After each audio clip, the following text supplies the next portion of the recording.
We return to the North Korea story. Moments ago, the regime's news agency said its leader Kim Jong-un has been briefed on plans for a missile test that would splash down near the U.S. territory of Guam. And as we reported earlier, Defense Secretary Mattis vowed today to shoot down any missile fired. But where the regime is getting the engines for its new missiles is the subject of a provocative new report. Its author says a factory in Ukraine is the source. We go to special correspondent Nick Schifrin for more. Joining me now is Mike Elliman. He's a senior fellow for missile defense at the International Institute for Strategic Studies and a former consultant to the Pentagon.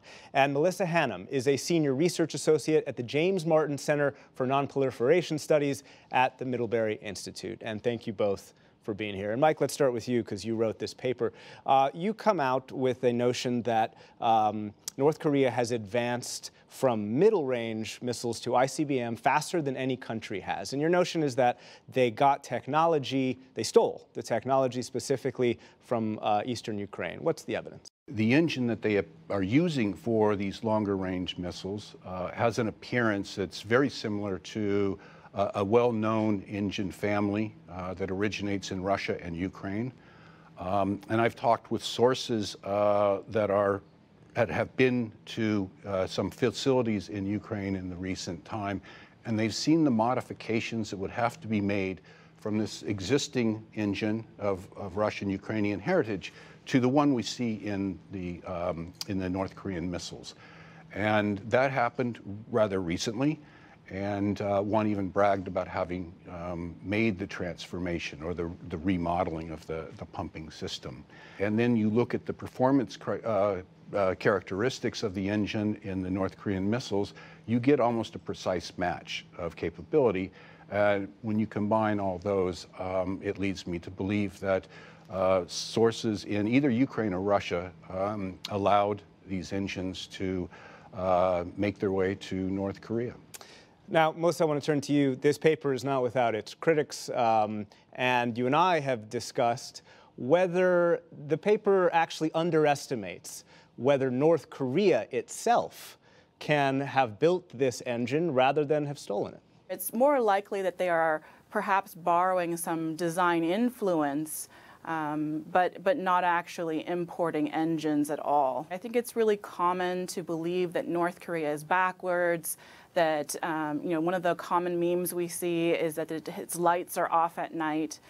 Really what's happened in North Korea is that they've marshaled their resources, limited though they are, towards their military program. And the new engines that we are seeing now have marked differences from others. And in many cases, I think it's safe to say that they are largely indigenous, though that there are commonalities between all engines. And Mike, what's wrong with that? Is North Korea not capable of building these kinds of engines? Or perhaps there are Ukrainian and Russian workers inside of North Korea? Well, we haven't seen an indigenously developed engine before this. Most countries start with smaller engines and slowly build up to much larger ones. The one we're talking about here that's powering their long-range missiles, generates the equivalent of 40 tons of thrust, which is, an enormous amount of energy. One would expect them to start off with smaller engines and of indigenous design. So when I look at those things, it's just hard for me to believe that suddenly the first engine North Korea has ever made produces this much thrust. And it's successful, by the way, in each of these tests. Mike, I've talked to members of the intelligence community today. They actually echo Melissa's argument that North Korea has more capacity than you give them credit for. And the Ukrainian government, as you know, has come out against your report today. Oleksandr Trukhnyayev, he's the secretary of the National Security and Defense Council. He said Ukraine has never supplied rocket engines and any missile technology to North Korea. We believe that this anti-Ukrainian campaign, that's a reference to you, was triggered by Russian secret services to cover their participation in the North Korean nuclear and missile programs. Is Ukraine wrong, or is it possible the Ukrainian government doesn't know? Well, I would argue that they don't know. In my article, I specifically say that it's very unlikely that the government itself was involved. I would be very surprised if even executives from the Yuzhnoye factory were involved. I think this is more likely to be rogue actors. There are a number of illicit arms traders throughout the former Soviet Union, including Russia including Ukraine.